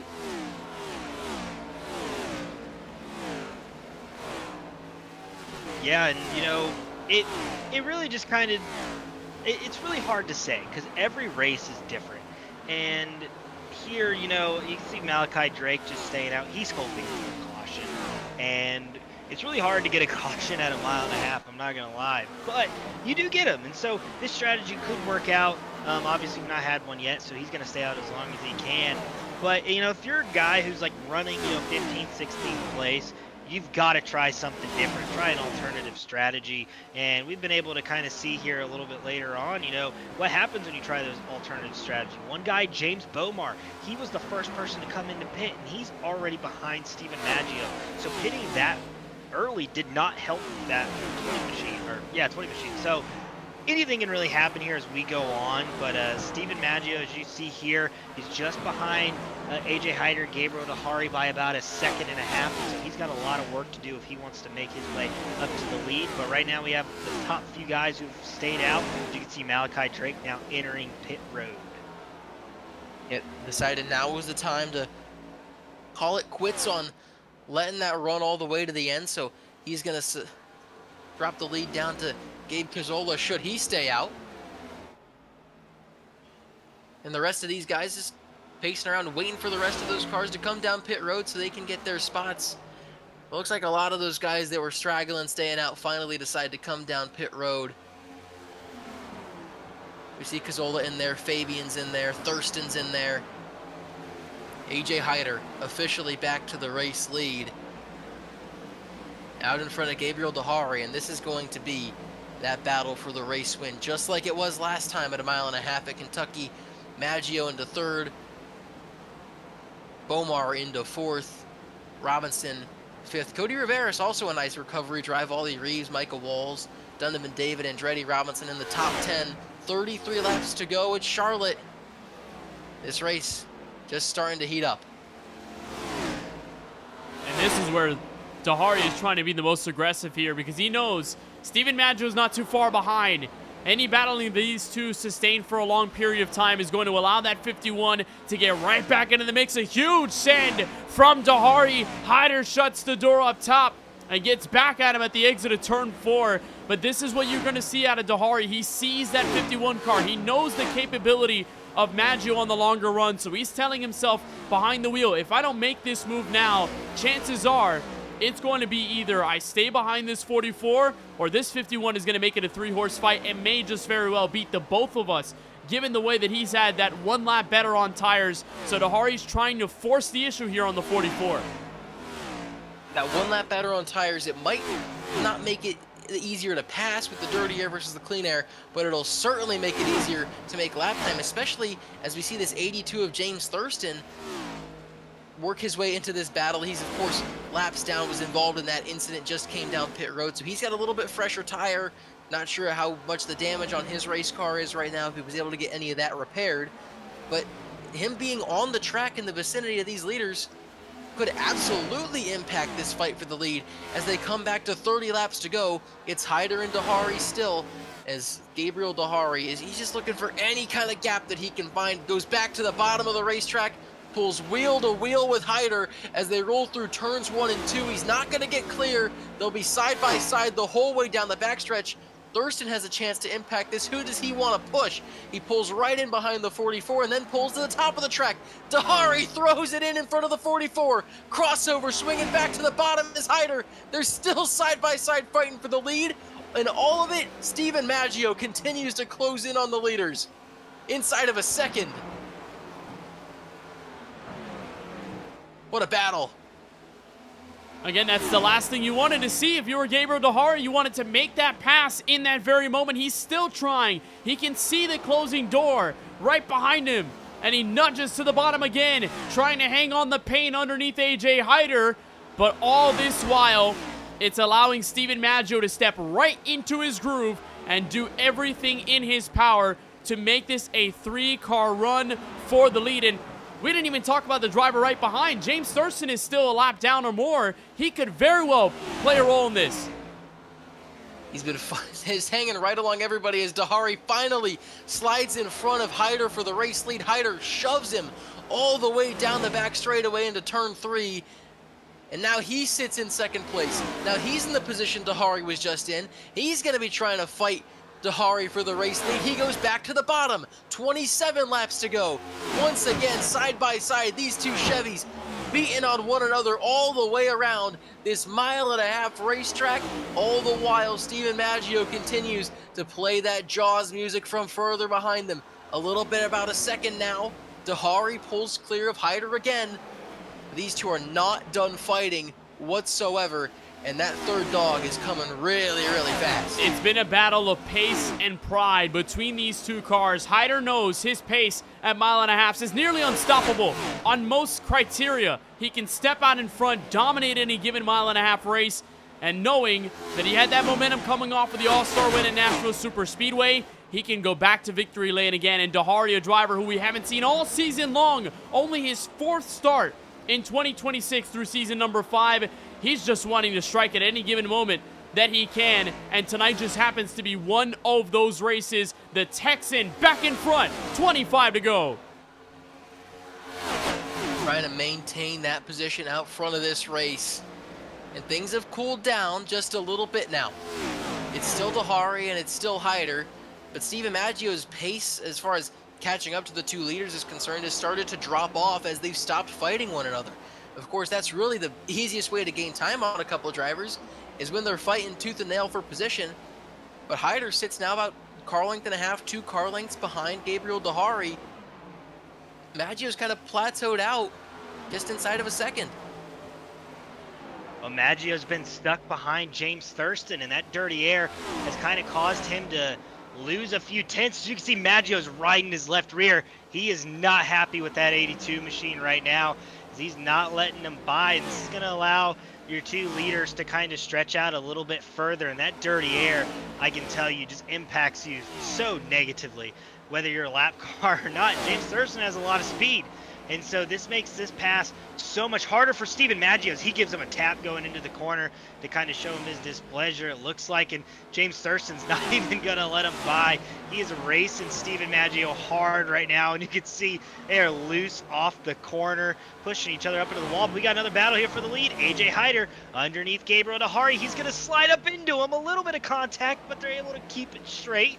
And AJ Hyder not able to make that pass. And we saw earlier from Gabriel Dahari and Stephen Maggio, to make the pass, you got to be able to set up the run and you throw it into the corner. That's been the best way to pass for the lead tonight.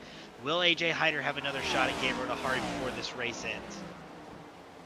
You got to think he's going to almost certainly have another chance at that 72 car. And you got to remember as well that Gabriel Dahari on a couple of occasions tonight has slipped up.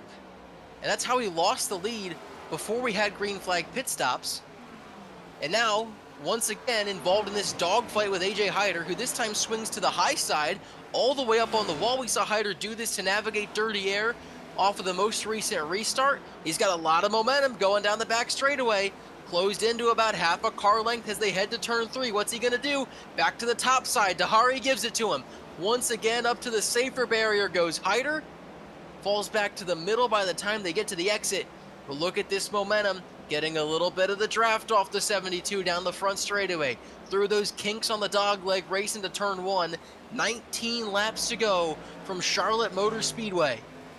You've seen these two migrate up the racetrack, Nate. There are two different reasons. Dahari's just doing it for defensive sake. He knows if Hyder can build up a run from the high side, Dahari just gives him that turbulent air a little bit, makes it harder for Hyder to break that bubble between the two cars. But Hyder understands it's long enough in this run. These drivers are crossing their 22nd lap on their set of Goodyear Eagles. All that energy put on the bottom means a slower racing line, so you go up the speedway looking for the momentum off the corner. There's higher grip up there through this changing track condition, and now it's just a proper battle of who's taking what line and how do you play that if you are the leader in Gabriel Dahari.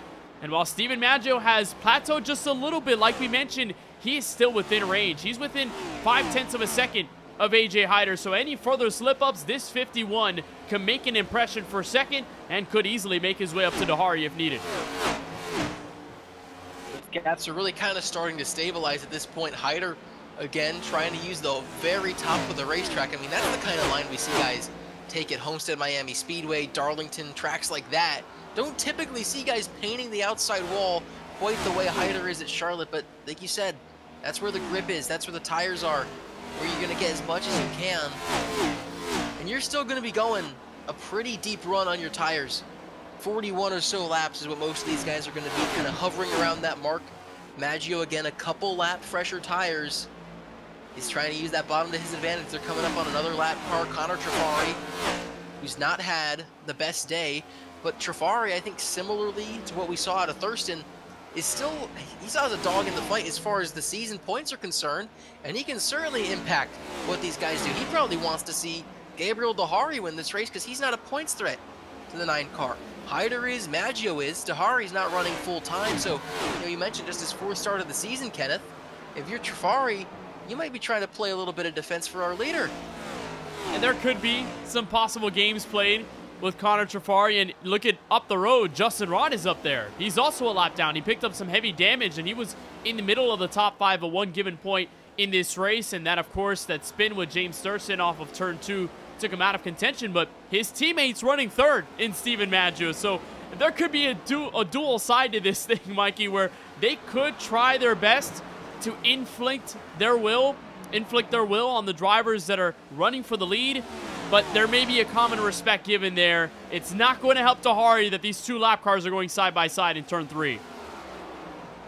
not at all. All the air is gone right now for your leaders. And really, this puts Gabriel Dahari in a situation the same way AJ Hyder is. And that 72 machine is loose. He is dead sideways when he has the dirty air of another car. AJ Hyder on his bumper. They still have not gotten past the lap car, Connor Trafari. Gabriel Dahari is going to go up top, take the air away from the 44, but Connor Trafari is taking the air away from Gabe. So AJ Hyder right now just looks like he has a little bit more grip. Steven Maggio's not too far behind him. As you can see, Justin Rott letting him by. He's now in the picture here. Gabriel Dahari back up to the top. He's running a different lane than Connor Trafari, but AJ Hyder's so good through the center of the corner. He closes right up to his bumper, not able to make a look here, but he's going to have to do something to get some momentum as they come up to the back of the lap car here. Connor Trafari, he's going to run the same line. Connor Trafari's up the track, and he's in the wall, spinning in front of AJ Hyder. He doesn't have it saved. He's going down the track, and it looks for the most part he's going to be able to save it. Steven Maggio's now making a move here for second place. Maggio dives to the bottom of AJ Hyder looking for the second position. Hyder the big loser in that exchange. And simply put, I just think Gabriel Dahari was not having it with Connor Trafari dropping to the bottom of the racetrack in front of him, hunts him up the hill right in front of his competitors. And now the battle's on for second with 12 laps to go. And Dahari can go drive away from these two as they fight side by side. Hyder gets slide up. He's clear of Maggio, who crosses over as Hyder gets the wall. It just takes a while before those lap cars get in front for so long, and as the race leader, you grow frustrated lap by lap until the point where there is a breaking of the ceiling, if you will, and Dahari said, no more. I'm not going to have you in front of me trying to change the will of this race. And now all of a sudden it puts AJ Hyder here in the battle for second. But this is exactly, guys, what Dahari wants to see. He wants to see these two go at it for second and battle for position long into the Charlotte sunset. That means he can pull away, and he's already done so by nearly a full second, coming to 10 laps to go. He's got everything in the catbird seat here, but we've seen that 72 slip up a couple of times deep into runs, and that's the hope that Hyder and Maggio are holding on to right now. If not for a yellow flag, they're hoping to see that 72 slip. We've seen him get loose. We've seen him get tight. We've seen mistakes out of the 72. He's not immune to them like some of the drivers that have gone and dominated races at other times around in this series.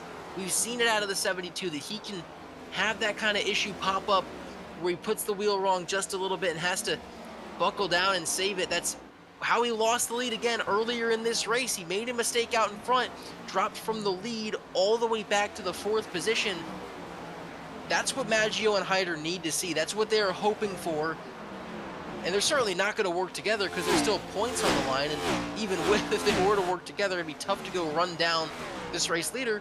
But lost in all this chaos, take a look behind AJ Hyder at that purple car. Christopher Robinson has worked his way back up into the fray, and he could have a chance to fight for a top 3 spot as these two continue fighting with 8 laps to go. Yeah, and you know, this has really kind of drawn a lot of people, you know, into each other, you know, since those pit stops. Everyone's been able to kind of make some ground, and one of those guys is Christopher Robinson, as, you know, he has really been able to kind of just hold on with these guys as they've gone further into this run. As you can see, AJ Hyder's still really quick.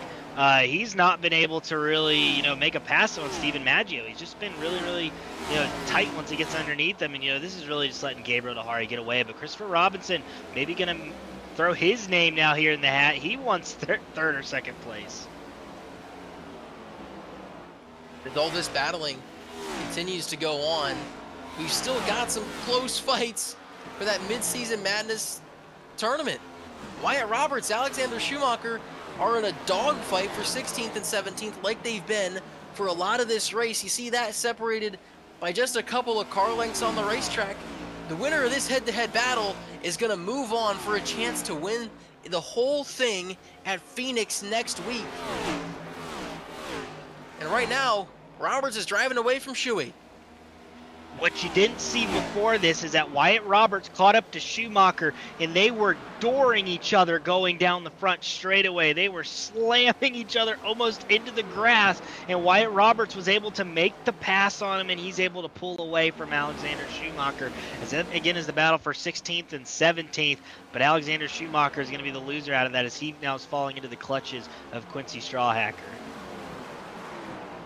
And right now, that's really the only battle that's somewhat close as far as the Midseason Madness tournament is concerned. Duran in 6th over Thurston, who of course had the incident where he spun down the backstretch. Vidal Fabian's got 3 spots over Jonathan Juergensmeyer, and Andretti Robinson is running in the top 5, and Brian Lorenzo back in 19th after a promising start to the day. 5 laps to go, now down to 4 from Charlotte. Gabriel Dahari just trying to cruise it home. He's got plenty of space going back to the 51.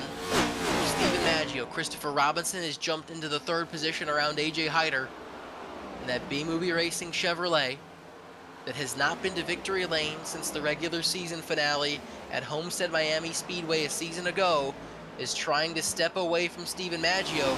But as we go on board on the right side of your screen, that rear bumper is getting awfully big in his front windshield. 3 laps to go. Maggio with slightly fresher tires than Dahari. Can he somehow, some way, close in on that 72 and steal this win with 2.5 to go? The laps are a bit slower for Dahari, but it's not by much, and Maggio needs larger improvements over time than that if he wants to match and beat Gabriel Dahari, because again, we haven't talked about if Steven Maggio was much faster. He can very much get up to the 72. He needs to pass him, though, and that has come hard to come by throughout the course of this race. Plus, second threat, Christopher Robinson back in 3rd with a chance to get within a car length of Maggio off turn 2. He caught a lap car there. This is going to slow Gabriel Dahari down. Well, he's now in a really bad position. As that's the 25 machine. We're going to have a battle here, maybe, coming to the white flag off of turn 4.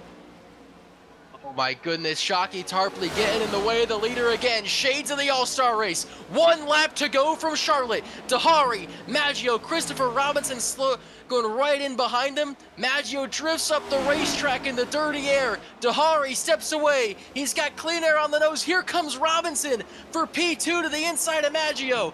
Out front is Dahari. Plenty clear of those drivers behind him. The part-timer this season, just his 4th start. He's gonna come onto the front stretch. He wins at Charlotte Motor Speedway.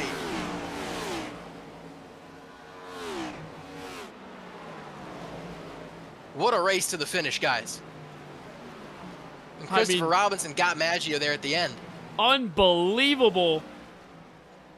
And Robinson gets in front of Maggio by 89 1/1000ths of a second. I mean, that is ridiculous to see those two go at it to the end. And Gabriel Dahari, what a drive. It almost looked a little sketchy.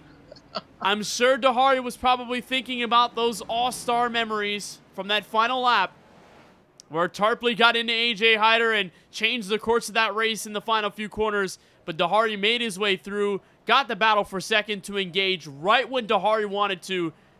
And he just pushed that big red button and went away into the sunset. Yeah, hey, what do you say, Gabriel Dahari? That was a great move by Gabriel Dahari to finally clear Shockey Tarpley there. It's just that it looked like Steven Maggio he drove it in too hard. I think Steven, all he had to do was just kind of lift a little bit early and try to make the move in 3 and 4, but instead he tried to use the top and wasn't able to get any help there from the lap car, and Gabriel Dahari was able to take advantage of it, and Christopher Robinson with an unbelievable move there to go 3 wide, take second place. What a finish here at Charlotte Motor Speedway tonight.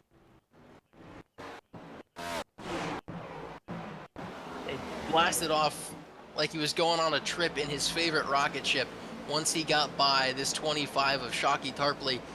And look at the closing rate that Maggio had into turn 1. Take us through this last lap.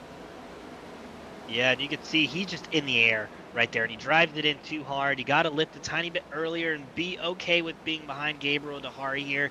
Instead, he gets really, really tight. He can't get on the gas full throttle. He's just half throttling it around, and so that allows Christopher Robinson to get underneath him. And you can see Christopher Robinson pushes him up the track a little bit, but is able to brake enough to get back on the hard pedal there off of turn 4, and he's able to take second place. But Gabriel Dahari did not have to look back.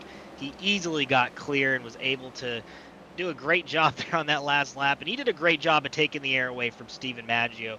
That's what really gave him the win, was just able to run the same line as Steven, and Steven could have ran lower as well. I mean, it it kind of just comes down to those split-second decisions. There's not much that you can do. Gabriel Dahari is going to be the winner out of that.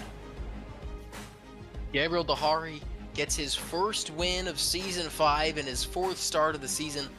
Playing a little bit of spoiler before we even get to the Eliminator Chase. Second place, Christopher Robinson by a hair over Steven Maggio. AJ Hyder dominates, comes home in 4th. Andretti Robinson finishes 5th. He moves on to the Final 4 of the Midseason Madness tournament. So too does Austin Duran, who finished 6th. Donovan David stayed in the top 10 all race long. Attaboy for him. Micah Walls in P8. Chris Downey finds himself in the top 10, and James Bomar rounds it out. What about this run from Cody Riveris, up 21 spots since the drop of the green flag? Started last in 32nd and ends up in the top 11. Ollie Reeves, the two-time winner this season, is back in 12th with Brad Sawinski 13th. Jamie Wright runs 14th with Larry Miles behind him in the top 15 to end things out. Wyatt Roberts is 16th place. Quincy Strawhacker is 17th. We watch Wyatt Roberts in that position. He ends up being just ahead of Alexander Schumacher to move on into the next round. Brian Lorenzo ends up 18th, Malachi Drake 19th, and Nicholas Badimlik rounding out the top 20. Alexander Schumacher, we saw him late in that run. He fell all the way back to 21st. Declan George will finish 22nd tonight. Fidel Fabian, 23rd. Gabe Cazola, after being in a few incidents tonight, will be the last car in the lead lap, finishing 24th. Shockey Tarpley, he altered the end of this race a little bit. He'll finish 25th. Jonathan Jurgensmeyer, damage on lap 1, not able to overcome it. He'll finish 26th tonight. Connor Zola is going to finish 27th. James Thurston, 28th tonight. Duncan Fall is going to finish 29th. And Justin Rott will round out our top 30 tonight. And our last two finishers tonight, Connor Tafari in 31st and Nicholas Borowski in 32nd. Not the day some of our top contenders for the championship wanted to have, but certainly the perfect day for our race winner, Gabriel Dahari. You know, we mentioned it, racing this season on a part-time basis, Gabriel, but you come through with a big win tonight. Hey guys, yeah, that was really fun. There's a new Charlotte setup, and this is like so much better than how it used to be. It used to be completely plowing tight, and now it's still kind of tight, but you can get on it a little bit. You know, and that run to the finish after the green flag pit stops especially, you know, you had a little bit of trouble there with the lap car of Shockey Tarpley at the very end, but you also had a bit of a run-in with the 9 of Connor Trafari. Just take me through that entire last stint. Yeah, I just really felt like I needed to get past AJ as soon as possible in case a caution came out. But I knew if I pushed too hard, you know, I'd burn my stuff up. So I had to kind of sit back a little bit and then make a push. I think it was like halfway through the run or something, and then got up to Connor Trafari, and I really it was, I don't know, maybe it was a really weird coincidence, but it felt like he was running my line every lap. So I decided I would, you know, give him a little bumper, get him out the way. I don't know if Shockey was doing the same thing, but yeah, those two gave me a little bit of a hassle, but it was fun nevertheless. And then, you know, early on in the race, we saw you have a couple moments where you overstepped a little bit. No mistakes of the like on that last run. Was that something with the track cooling off, or were you a little more focused, locked in, and trying not to put a wheel wrong at all in that last run? Yeah, I don't know what was going on with me earlier in the race. I was just lollygagging, I guess. As the race went on, I definitely got more focused and was able to minimize on those mistakes, which is probably what led to me winning the race. And nonetheless, you put on a great show. We're fighting up front the entire time. Is there anybody that you wanted to thank and shout out after this win tonight? Yeah, shout out Steven Maggio and Jamie Wright. They were in my voice chat with me. I would like to apologize to everybody I screwed over on that initial start. I spun my tires there and did not benefit anybody behind me. Shout out Cody for putting this thing together, and shout out you guys in the booth for broadcasting. Awesome. Well, congratulations again on the race win. Go enjoy it. Thank you. Have a good one. It's Gabriel Dahari, our race winner from Charlotte Motor Speedway. Now we move things over to P2. Christopher Robinson standing by. Joined now by Christopher Robinson, P2 here at Charlotte Motor Speedway. Christopher, this car came alive at the end of that final run. You got around AJ Hyder. You sneaked your way past Steven Maggio there on the final lap. What worked for you there in that final part of the run to have this car as dialed in as it was? Oh man, I think it was the staying out a little bit later than everybody else during that pit cycle. That was I think that really is what carried me at the end right there. So you make that move on Maggio. You are trying to get around, and there's a lap car in the middle of it. And we've talked about through the course of the race how difficult, or maybe lack of difficulty, for passing on this racetrack given any certain circumstances. How tough was it for you to move your way through traffic early on, and then in those final few runs of the stint, being able to snag a position on Hyder and then get around Maggio, and the way you had to attack those passes?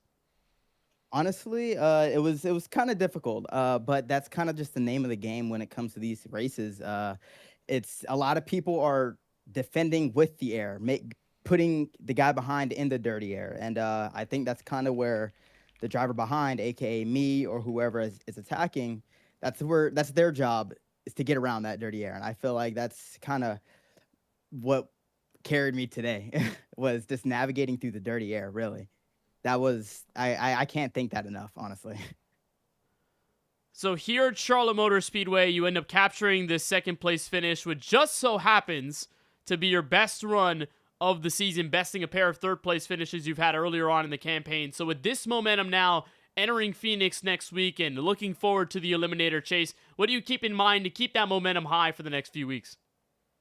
Oh man, just keep my head down. Don't get too ahead of myself. That will easily mess me up if I just get ahead of myself. So I think I just need to play my role, be where I'm supposed to be at the right time, and we'll see what happens, I guess, 10th in points entering tonight's race from Charlotte. I'm sure that result's going to be much higher now with this second place finish here in North Carolina. Christopher, before we let you bounce on this runner-up performance, anybody you want to give a shout out to for the run?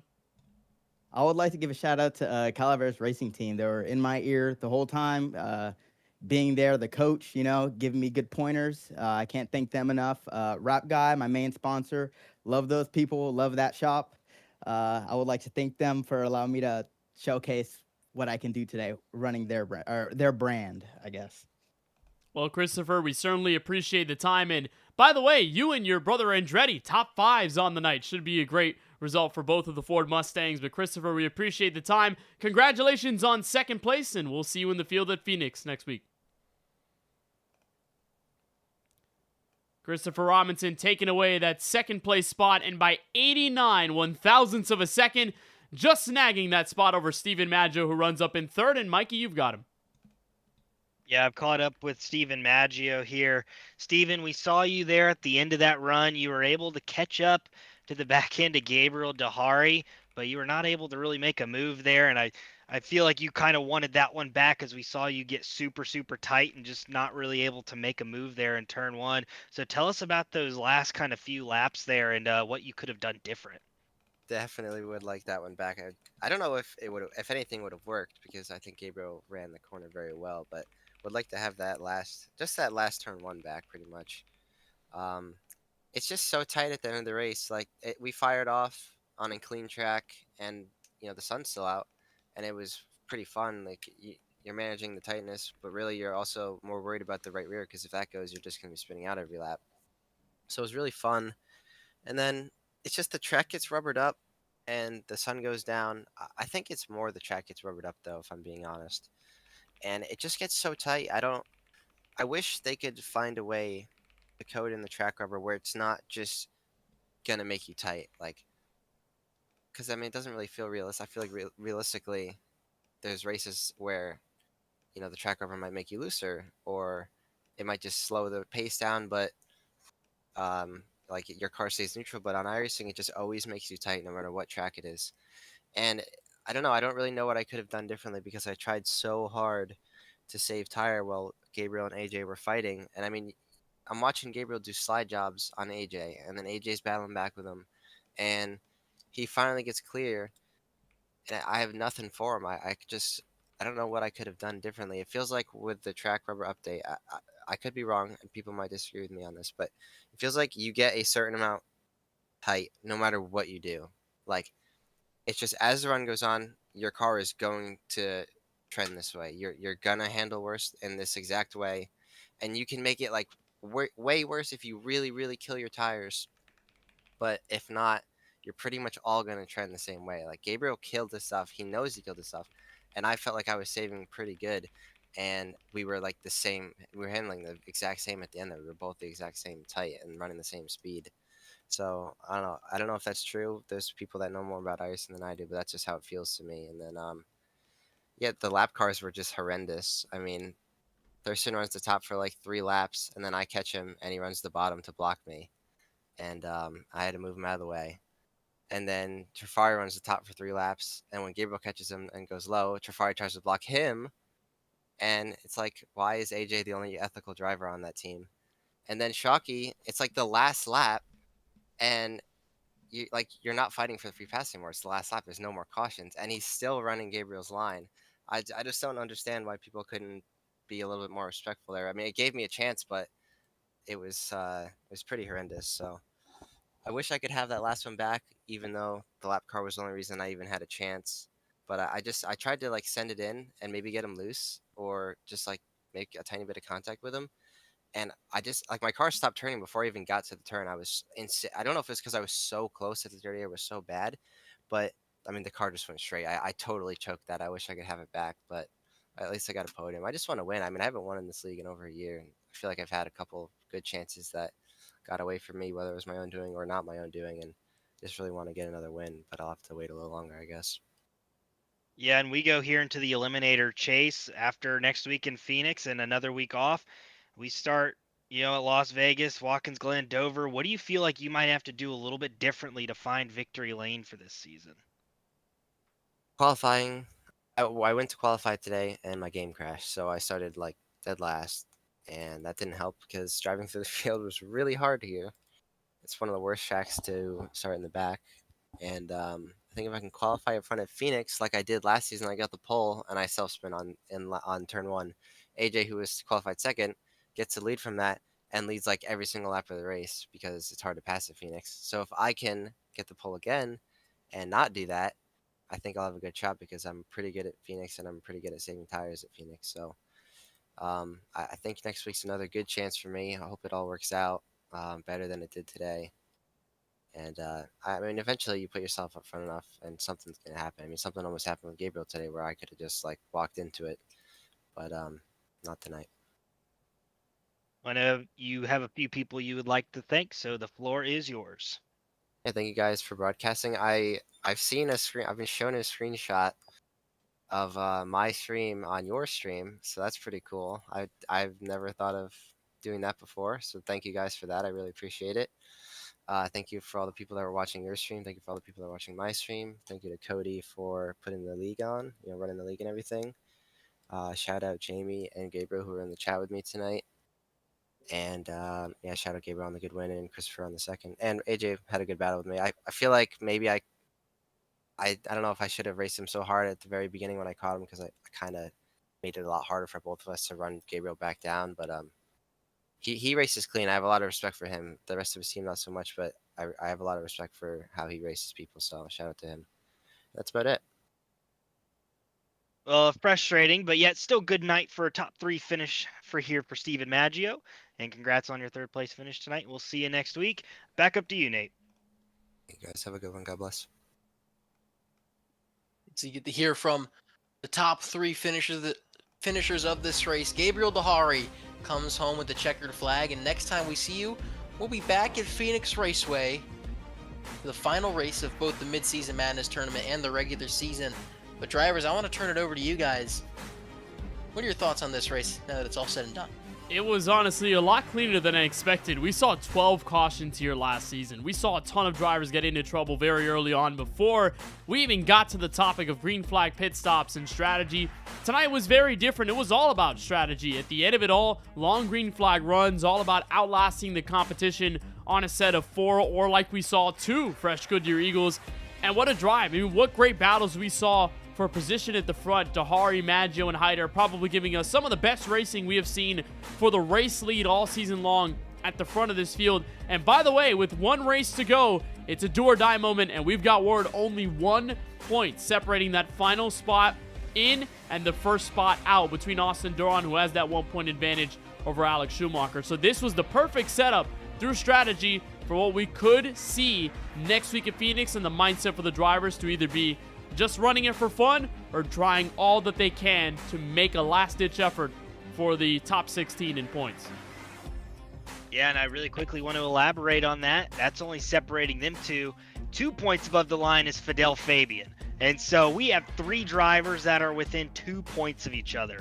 And so I think that next week at Phoenix, we are going to have so much fun. We're going to see a lot of metal hitting each other next week. It's going to be insane because everyone is going to be fighting for those positions, and you might have a few guys like Brian Lorenzo who are a little bit further down, but only about by 20 points. They may try to make a move here for the, for a position up there, especially if one of those guys have a bad night. So I'm expecting a lot, but for tonight, it went exactly how I thought. It was a gritty race. It came down to the longer runs there at the end. They were trading paint coming to the line. It was just, it was insane tonight, and they put on a great show for us. And, for next week at Phoenix, I cannot wait. It's going to be so much fun. And this, Eliminator Chase cut line is going to be super close. Oh, and on top of that battle for the points, 2 of the drivers that you mentioned right on that cut line, Fidel Fabian and Austin Duran, they're fighting for the money in the Midseason Madness tournament finale. The final 4 for that, Fabian, Duran, Roberts, and Andretti Robinson will do battle at Phoenix next week. But before we get there, we've got you covered on the KBueno Racing Network. Sunday, we're back at Charlotte for the Drop in the Hammer Cup Series, 250 laps. If you thought tonight was long, you're going to want to buckle your seatbelt. And don't just grab a snack. Grab your entire dinner. Monday night, the KBRN Truck Series playoffs continue at IRP. Then Wednesday, the 4-Wide Racing TJ's Team Series Championship from Homestead, Miami, before we get back to the regular season and mid-season madness finale at Phoenix Raceway in the SAAC Cup Series next Thursday. For Kenneth Bueno, Mikey Neal, and our entire KBRN production team, it's so long from the Queen City at Charlotte. Have a good night.